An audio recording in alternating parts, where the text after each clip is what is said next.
했던 그 유스 아웃리치 사역에 대한 영상이었습니다. 처음 진행하니까 아이들도 좀 낯설고 했는데 그래도 하루 이틀 가다 보니까 점점 이렇게 팀워크가 생기고 아이들이 뭔가 이렇게 같이 한다는 것에 대한 기쁨을 맛보는 그런 것을 제가 옆에 있으면서 확인할 수가 있었습니다.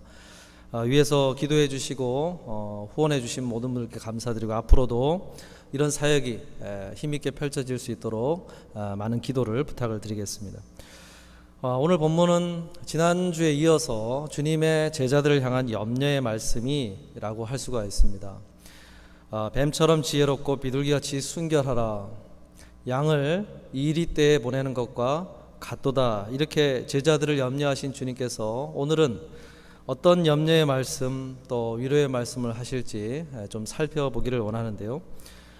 이 제자들을 향했던 마음이 오늘 우리를 향한 주님의 마음이기에 주님께서 어떤 마음으로 우리를 바라보시는지를 적용할 수 있는 그런 말씀이라고 할 수가 있습니다. 먼저 첫째로 제자들이 겪게 될 고난 속에는 예수님 때문에 생겨나는 고난이 있다고 말씀을 하셨습니다. 본문 18절에 보면 또 너희가 나로 말미암아 총독들과 임금들 앞에 끌려가리니 말씀을 합니다. 여기서 먼저 우리가 눈여겨보게 되는 것은 제자들이 겪게 될 고난의 내용보다도 그 고난의 원인이 제자들에게 있지 않다고 말씀을 하시는 모습입니다. 나로 말미암아 나 때문에 너희가 끌려가는 것이다. 왜 이런 말씀을 하셨을까? 우리가 그 이유를 좀 생각을 해볼 필요가 있습니다. 두 가지 정도로 생각할 수 있는데 첫째는 제자들의 마음을 보호하기 위해서다, 이렇게 우리가 생각할 수가 있습니다. 예수님의 제자들은 모두 유대인입니다. 유대인으로 태어나서 유대인의 사회 속에서 어떻게 살아야 되는 것이 바르게 사는 것인지를 배우며 그렇게 살아왔던 사람들이었습니다. 그런데 예수님이 지금 말씀하신 고난의 내용은 이들로 하여금 가족들과 친지들, 친구들 앞에서 굉장히 수치요, 자신들이 살아온 삶을 완전히 부정당하는 그러한 고난이요 또 어려움이라고 할 수가 있습니다. 당시 유대인들이 종교적인 문제를 판결하기 위해서 각 지역에 회당을 중심으로 세운 종교 법원이 이제 공회라고 부르는 법원이 세워져 있습니다. 보통 재판관 3명이 판결을 하게 되고 그 재판은 회당에서 이루어지게 됩니다. 그래서 3명이 판결을 내려서 이제 그가 죄를 범했다고 판결이 되면 처음 범죄에 대해서는 경고 조치를 내립니다. 그러나 이후에 같은 죄가 반복될 때에는 신명기 25장에서 소개한 채찍질의 형벌을 내리게 되어 있습니다. 채찍질이라고 하는 것은 죄인의 윗옷을 벗기고 가죽으로, 특별히 당나귀 가죽으로 결박을 하고 그 다음에 소가죽 끈으로 매질을 하게 되어 있습니다. 근데 그 형을 집행하는 것도 회당에서 집행을 하게 되어 있습니다. 지금으로 말하면 우리가 예배를 드리는 장소에서 모두가 지켜보는 가운데 그 형을 집행을 하게 되어 있다는 것입니다. 어린 시절부터 예배를 드리며 종교적인 삶을 살아온 유대인 제자들에게는 상당히 모욕적이요 수치스러운 그러한 형이라고 할 수가 있습니다. 그래서 육체적인 아픔보다도 그들의 마음이 무너져 내리는 거죠. 예수님의 십자가 형도 사실은 굉장히 수치스러운 형이었습니다. 알몸으로 만들어서 가족들이 보는 앞에서 십자가에 매달고 그 죽어가는 모습을 오랜 시간에 걸쳐서 지켜보도록 만드는 아주 극악한 형벌인데 예수님께서 그러한 십자가 형벌을 바라보면서 걸어가고 있었기에 제자들이 겪어야 될 그 마음의 짐이 어떤 것일지를 상당히 알고 계시는 가운데 이 말씀을 하셨다고 할 수가 있습니다. 그러면서 너희들이 겪게 될 일은 너희들의 잘못이 아니다라는, 그 일은 다 나 때문에 나로 인해 당하는 일이지 너희들이 잘못해서 당하는 것이 아니다. 이 말을 지금 제자들에게 강조해서 하고 있는 것입니다. 여러분, 이 마음이 오늘 우리를 바라보는 그리스도인으로 살아가는 우리들을 바라볼 때 주님이 가지신 마음이라고 할 수가 있습니다. 우리가 이유를 알 수 없는 어려움들, 속상한 일들을 만날 때 우리가 이 말씀을 기억할 필요가 있습니다. 보통 우리는 어떤 일을 만났을 때 왜 일이 이렇게 되었을까 원인을 찾을 수가 있어요. 아, 그래, 내가 이렇게 했다면 안 일어났을 텐데, 내가 이렇게 준비했다면 일어나지 않았을 텐데, 그러면 편하지요. 그런데 때때로 아무리 찾아봐도 제자들처럼 주님이 말씀하신 일을 너무나 잘 해냈는데, 너무나 완벽하게 수행했는데 돌아온 결과는 끌려가서 이런 수치스러운 일을 당하는 일이 벌어지더라는 거예요. 우리가 이유를 찾을 수 없는 속상한 일이 생겼을 때 오늘 주님이 하신 이 말씀을 기억할 필요가 있다는 것입니다. 특별히 제자들처럼 하나님 나라의 일들을 위해 마음을 품고 참 순전한 마음으로 무언가를 했을 때, 그런 일이 일어날 때 더더욱 그렇다는 것입니다. 그렇다고 하나님의 나라의 일이라고 그러니까 굉장히 거창한 일로 이렇게 생각할 수가 있는데, 그런 게 아니에요. 예수님과 함께 한다는 것 자체가, 주님과 동행하는 삶을, 그리스도인으로서의 신앙의 삶을 살아간다는 것 자체가 하나님 나라에서는 굉장한 거창한 일입니다. 그래서 예수님이 기뻐하신 어떤 마음을 품고서 걸어가는 것도 굉장한 일이에요. 여러분, 누가복음 15장에 보면은 탕자의 비유가 나오지 않습니까? 아버지에게 두 아들이 있었고, 둘째 아들이 아버지가 돌아가시기도 전에 자신의 몫으로 유산을 달라 아주 불효의 요청을 했죠. 큰 아들도 화가 났고 아버지도 화를 낼 법한 그러한 장면에서 아버지가 아무 말 없이 둘째 아들에게 유산을 줍니다. 그것을 가지고서 어떻게 했다고 소개합니까? 다 탕진했다. 어떻게 했는지 그 재산을 빠른 시간 안에 다 소비를 하고 결국은 비참한 모습으로 하루하루 근근히 살아가던 그가 아버지께로 돌아왔을 때 아버지가 보인 반응은 집에 잔치를 벌였다고 그랬죠. 그가 무슨 거창한 일을 했습니까? 오히려 화를 내도 아무 말을 못할 그런 상황에서 아버지는 정말로 무슨 대단한 일을 한 것처럼 잔치를 벌였다고 그랬어요.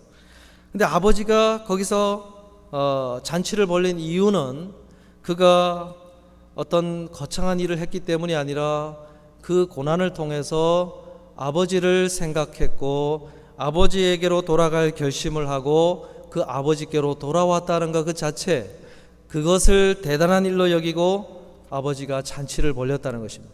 이게 아버지의 마음, 하나님의 마음이라고 그랬는데, 오늘 하나님 나라의 거창한 일은요 별다른 게 아니에요. 우리가 이런 주님이 기뻐하시는 마음을 품고 걸어가는 것 자체가, 또는 주님과 동행하는 삶을 포기하지 않고 걸어가는 것 자체가 하나님은 대단하게 보신다는 것입니다. 왜 그럴까요? 예수님과 함께 있으면 예수님 때문에 생겨나는 일을 우리도 겪어야 되기 때문에 그렇습니다. 여러분, 예수님이 성경에 소개하는 장면을 보면은 예수님이 움직일 때마다, 예수님이 이 땅에 오실 때마다 두 가지 움직임이 항상 일어났다고 소개를 합니다. 예수님이 이 땅에 오시는 그 순간에는 동방박사라든지 목자들이 예수님, 아기 예수님을 예배하기 위해서, 경배하기 위해서 찾아왔다고 그랬죠. 그런 움직임이 있었어요. 그래서 동시에 어떤 움직임이 있었습니까? 왕 헤롯이 그 아기 예수를 잡아 죽이려고 군사를 보내는 그런 움직임이 동시에 일어났다고 소개를 해요. 또 예수님께서 30세에 이제 사역을 시작을 하실 때 어떤 움직임이 있었습니까? 천사가 수종들었더라, 천사가 돕는 그런 영적인 움직임도 있었지만 동시에 사단이라는 존재도 예수님의 주위를 배회하면서 끊임없이 바리새인과 사두개인, 율법사, 서기관, 대제사장과 같은 종교 지도자를 통한 예수님을 핍박하고 방해하는 움직임이 동시에 일어났다고 소개를 합니다. 예수님을 만난 무리 가운데도 두 가지 반응이 일어났죠. 아주 과할 정도로 환호하고 호산나 다윗의 자손이여 하면서 그를 왕으로 삼고자 하는 열광적인 추종자들이 있었지만 동시에 예수님을 어떻게 하든지 잡아 죽이려고 하는 대제사장의 사주를 받아서 움직이는 그러한 무리들도 그 속에 섞여 있었다고 소개를 합니다. 이런 두 가지 영적인 움직임 또 실제적인 현실적인 움직임이 계속해서 일어났다는 거예요. 이것을 알고 계신 주님께서 예수님과 함께 할 때 벌어질 그 일들을 그를 따르던 제자들이 마주하게 되었을 때 그것은 너희들 때문에 일어나는 것이 아니다. 나를 공격하는 일이고 나를 향하여 다가온 일인데 너희가 나와 함께 하기 때문에 겪어야 될 일이다. 이렇게 말씀을 하신 것입니다. 초대교회 성도들은 이러한 관점을 잘 이해하고 있었습니다. 로마서 8장 17절에 보면 자녀이면 또한 상속자 곧 하나님의 상속자요 그리스도와 함께한 상속자니 우리가 그와 함께 영광을 받기 위하여 고난도 함께 받아야 할 것이니라 말씀을 합니다. 바울이 로마에 편지를 보내면서 로마 교회에 편지를 보내면서 말씀을 한 거예요. 이 당시에 그리스도인으로 살아간다는 건요, 자신들이 왜 당하게 된 어떤 이유 없는 핍박, 고난에 대한 이러한 관점을 마음에 품고 있지 않으면 절대로 그리스도인으로 살아갈 수가 없는 시대였습니다. 그리스도인으로 살아가면서 이유를 알 수 없는 핍박이 벌어질 때 예수님 때문에 예수님과 연결시켜서 예수님 때문에 우리가 당하는 고난이구나 이렇게 받아들이면서 걸어갈 때 그것이 가능했다는 거예요. 여러분 보통 정상적인 가족애가 만들어진 가족이라면요, 가족 중에 성공한 자녀들 또는 자녀들 입장에서 좀 내세울 만한 그런 부모들만 가족으로 인정하지는 않지요. 좀 모두가 그렇게 되길 바라겠지만 그렇지 않잖아요. 태어날 때 조금 남들보다 아픔이 있는 채로 태어나는 자녀를 마주할 때도 있고, 또는 부모님은 참 자녀들에게 열심히 사신 분들인데 그런데 그렇게 풍족하지 않았고 가난하게 또는 어려움 가운데 그렇게 살아오는 부모를 마주할 때가 있습니다. 그런데요, 그런 가족들을 바라보면서 정말로 자녀를 사랑하는 마음을 가진 부모라면 그런 아픔이 있는 자녀를 바라보면서 더 애절한 마음으로 그를 보살피려고 하는 움직임이 나올 것이고, 또는 좀 철이 든 자녀라면은 친구들한테 뭐 이렇게 소개하기가 좀 부끄러운 마음이 들 정도로 그렇게 좀 내세울 것 없는 부모의 모습이 있다 할지라도 오히려 그 부모를 향한 깊은 사랑과 애정으로 더 열심히 부모를 섬기려고 하는 움직임이 나올 것입니다. 예수님과 제자들의 관계에서도 마찬가지였어요.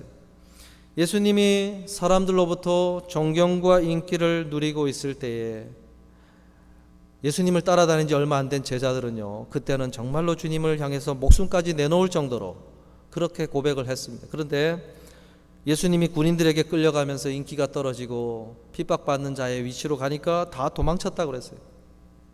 그러다가 나중에 제자들이 부활하신 주님도 만나고 함께 하나님 나라의 가르침도 받고 그 다음에 진실된 고백을 나눈 후에 성령께서 그들의 마음에 오신 이후에는 그들은 예수님을 향해 쏟아진 모든 고난과 핍박 앞에서 도망치려고 하지 않았어요.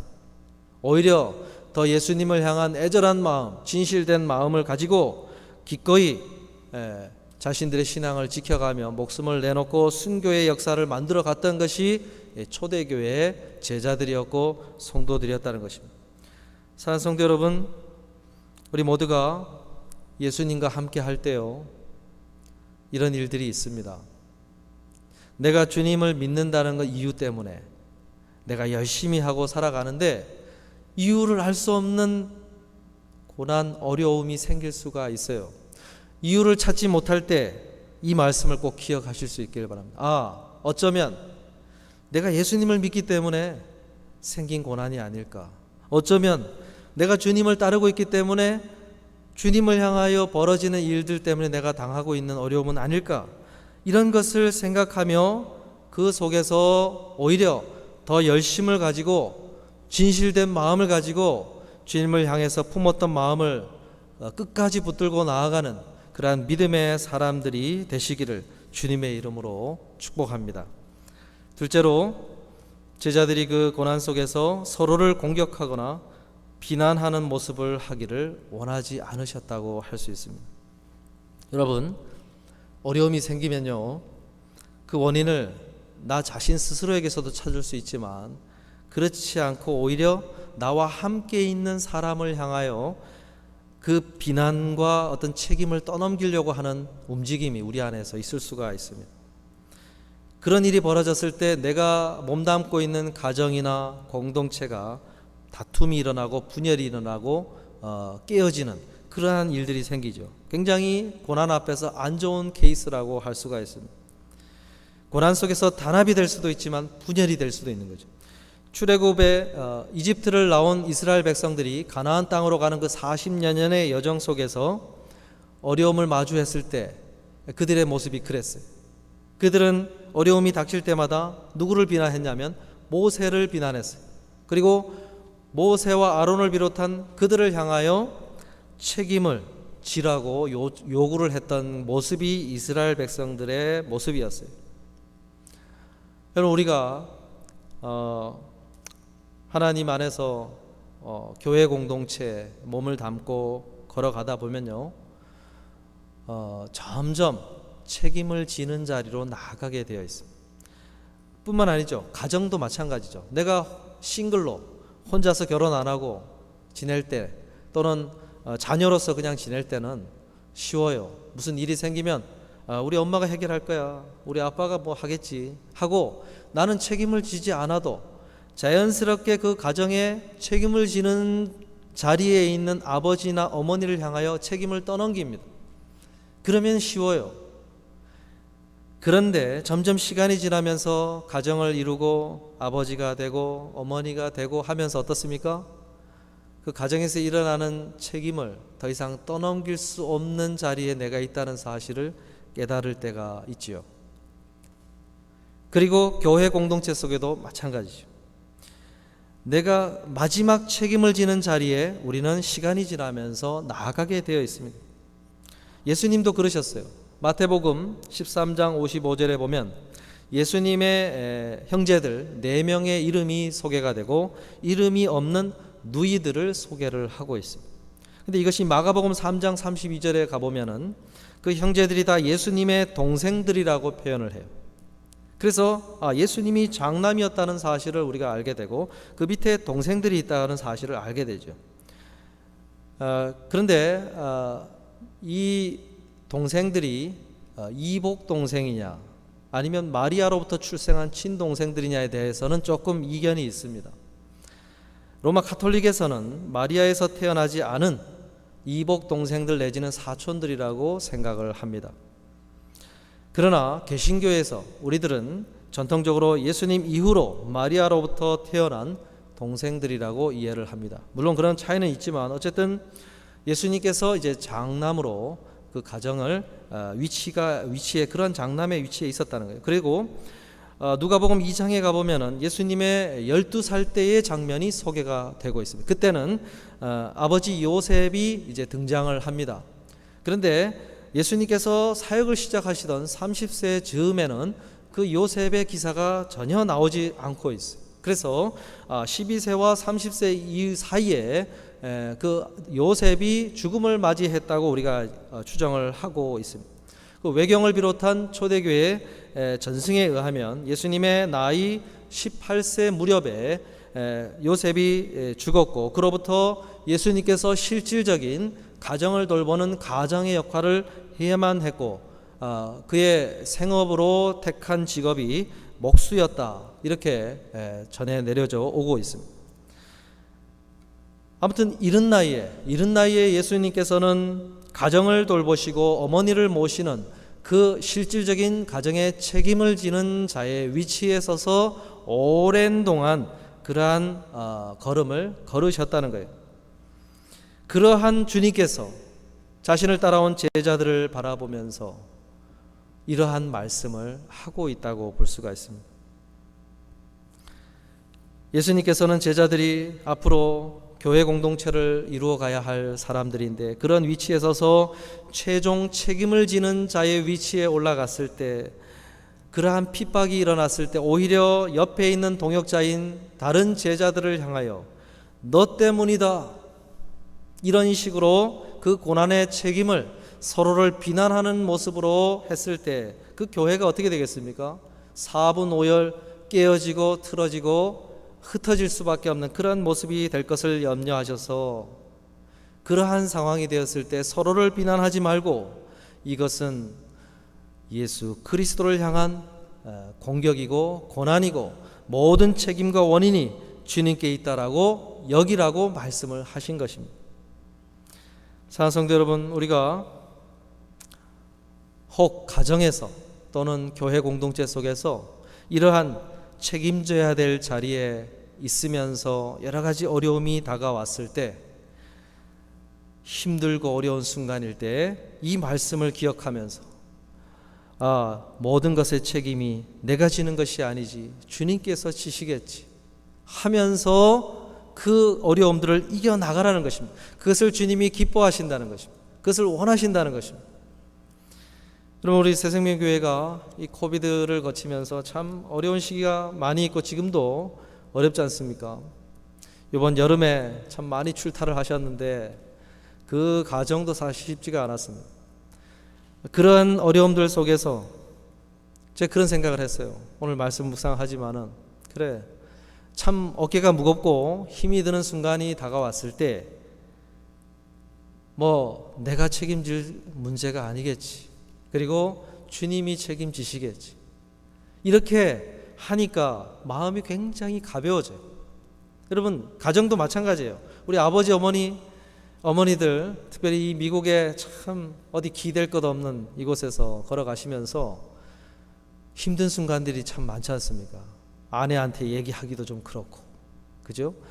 끙끙 앓면서 그냥 짊어져야 될 많은 어려움의 짐들이 다가올 텐데, 그때 여러분, 내가 해결해야지, 내가 책임져야지가 아니라 그럴 때는 한 번쯤 주님이 책임지시겠지, 이렇게 한번 생각하시고 예수 그리스도를 바라보실 수 있기를 바랍니다.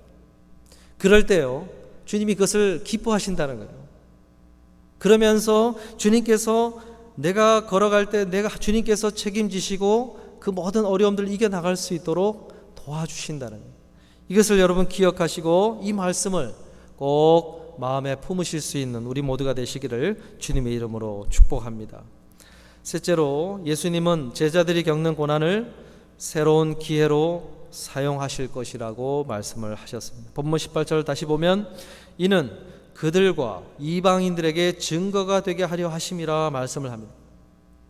예수님께서는 그들이 겪는 고난을 오히려 그들의 어떤 복음을 증거하고 그들이 가진 어떤 믿음을 전하는 그러한 기회로 삼을 것이다, 이렇게 말씀을 하셨어요. 결코 너희들이 겪는 고난을 헛되게 하지 않을 것이다. 내가 반드시 이것을 사용해서 내가 원하는 그 뜻을 이루기 위한 기회로 귀하게 사용할 것이다, 이렇게 말씀을 하신 것입니다. 여러분, 이 말씀을 들을 때 제자들은 어떤 생각을 했을까요? 주님께서 지금 일하고 계시겠구나, 주님께서 지금 그렇게 하기 위해서 움직이고 계시겠구나 하는 그런 생각을 했을 것입니다.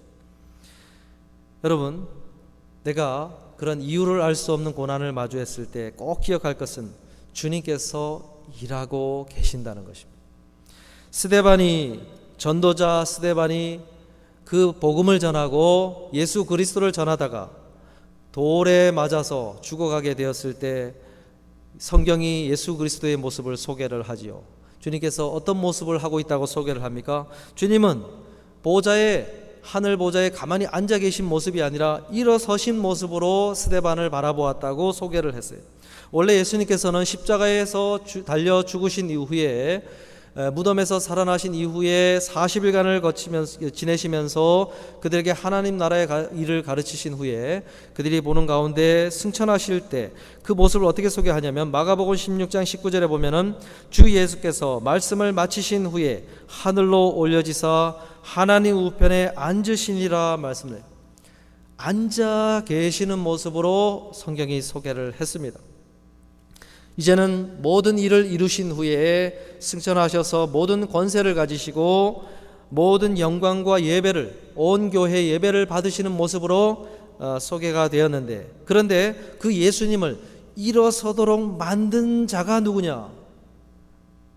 그것이 바로 스데반이었고, 어떤 상황에서 예수님께서 일어나셨느냐? 그것은 이유 없이 예수님 때문에, 예수님을 전하다가 당하는 그 고난을 당하고 있을 때 예수님께서 일어나셨다고 소개를 하고 있어요. 여러분, 예수님은 예수님 자신을 위해서는 12군단이나 더 되는 천사들을 동원하지 않겠다고 하신 분이셨어요. 그런데 자신을 따르는 그리스도인들이, 자신의 제자들이 그러한 고난을 겪을 때는 그런 능력을 사용하시는 분이 예수님이라는 것입니다. 스데반을 향해 일어서셨던 주님께서는 어디로 가셨습니까? 스데반을 돌을 던져 죽이는데 진두지휘했던 바울을 다메섹 도상으로 가고 있을 때 예수님께서 거기로 가셔서 그를 고꾸라뜨리셨다고 소개를 하고 있습니다. 땅바닥에 고꾸라져서 눈이 멀고, 강한 빛에 눈이 멀고, 온몸을 가눌 길 없는 사람들의 부축을 받아서 겨우 움직일 수 있는 그런 모습으로 바울을 치신 것입니다. 여러분, 우리가 이유 없이 고난을 당할 때 주님은 보좌에서 일어나시고 천사들을 움직이시고 친히 움직이셔서 그분의 일을 하신다는 것입니다. 제자들이 이걸 보면서 낙심과 절망과 좌절에 빠진 것이 아니라 주님이 일하실 것을 바라보는 새로운 소망과 기대감을 가지고 그 모든 어려움을 견뎌내고 이겨나가고 걸어갔던 것입니다. 그것이 초대교회의 역사였고, 그 교회의 걸음을 통해서 오늘 우리가 예배드리고 있는 이 교회의 걸음까지 오게 되었다는 것입니다.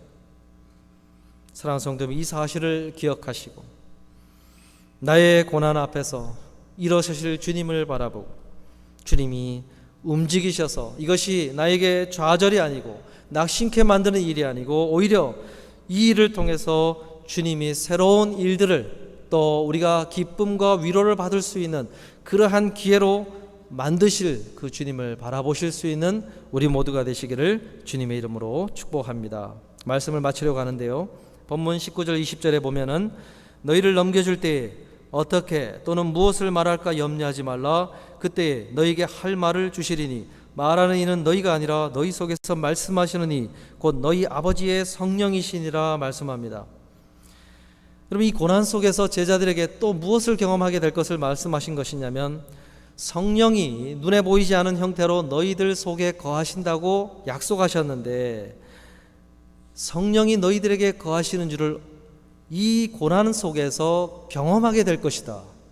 그것을 확인하게 될 것이다. 생생하게 그것을 확신하게 될 것이다. 그렇게 말씀을 하신 것입니다. 아, 그래, 내 안에 성령이 계셨구나.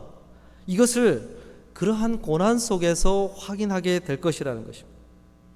오늘 우리들에게 성령이 동일하게 거하신다고 주님께서 약속하셨는데 우리가 어떻게 그것을 알 수가 있습니까? 마치 우리의 영혼의 존재가 어떻게 확인될 수 있느냐, 그걸 묻는 것과 똑같지요. 성령의 존재가 어떻게 확인될 수 있느냐, 내가 이유 없이 주님 때문에 고난을 받고 있을 때, 그리고 그것을 주님을 바라보면서 견뎌나가고 있을 때, 그때 성령의 존재가, 성령의 움직임이 확인된다는 것입니다. 그것을 확신하게 된다는 것입니다. 제가 어떤 글을 보았는데요, 실제로 경험 수기였는데요, 명절을 맞아서 아들 가정이 노모를 만나기 위해서 이제 아이들과 함께 고향집에 내려갔다는 거예요. 그런데 이제 명절에 산소를, 아버지 산소를 이제 성묘를 하려고 가게 되었다는 거예요. 그런데 매번 성묘를 갈 때는 꽤 멀기 때문에 차를 타고 움직였다는 거예요. 그런데 그날따라 어머니가 오늘은 좀 걸어가자 그러셨다는 거예요. 근데 심리가 되는 거리라고 그래요. 산길을 심리를 걸었는데 마일로 따져보니까 한 2.4마일 정도 되는 거리인데 쉽지가 않은, 그 어린 아이들을 데리고 가야 되니까 쉽지가 않은 길이었어요. 그런데 어머니가 아무 말 없이 그냥 채비를 하고는 아무 말 없이 그냥 걸어가 버리시더라는 거예요. 그래서 어쩔 수 없이 아이들하고 아내를 데리고서 따라갔다는 거죠. 그렇게 한참을 따라가는데 아이들이 덥다고 아우성을 치고 이제 막 불평을 하는 거예요. 그럴 때 아들이, 어머니 아이들이 좀 힘들어하는 것 같은데 좀 쉬었다 될 것 같아요 했다는 거죠. 그럴 때 어머니가 아무 말 없이 길가에 나 있는 미류나무 그 그늘 밑으로 이제 가서 앉아서 쉬게 되었다는 거예요. 그런데 그러면서 아들이 이제라도 좀 차를 타고 가지요, 이렇게 어머니께 말씀을 했더니 어머니가 하시는 말이, 너 그거 아느냐, 이 미루나무가 누가 심은 건지 아느냐, 이제 이야기를 하시더라는 거죠. 누가 심었는데요? 내 아버지가 살아있을 때 심은 거다. 그러면서 이 길가로 있는 이 근방의 땅이 다 우리 땅이었다, 아버지 땅이요. 그래서 아버지가 오며 가며 나무를 심어가지고 지금 이렇게 컸는데, 그때는 아버지가 이 나무를 심으면서 언젠가 우리 아이들이 크면은 이 길을 걸으면서 힘들 테니까 그늘에 쉬었다가 가서 이렇게 성묘를 하러 선산에 가야 되겠다, 그런 생각을 하고 심었다는 거예요. 근데 가정이 좀 어려우니까 너희들 교육시키느라고 땅을 다 팔아가지고 지금 여기 다 우리 땅이 아니지만은 그때는 우리 땅이었다. 근데 내가 살아 있을 때 꼭 한 번은 너희들을 데리고 이 길을 한번 걸어가 보고 싶었다, 그랬다는 거예요.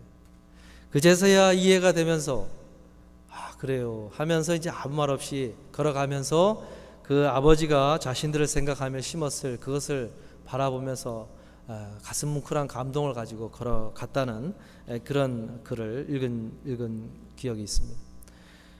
여러분, 제가 이 이야기를 오늘 말씀을 묵상하면서 함께 나누고 싶었던 이유는, 우리가 우리 앞에서 마주하게 되는 이유를 알 수 없는 그런 어려움들, 질비한 가운데 걸어갈 때 우리보다 앞서서 그것을 생각하시고 주님께서 그 우리의 걸어갈 길들을 바라보시면서 그 모든 것들을 인도하고 계신다는 사실을 기억하라는 거죠.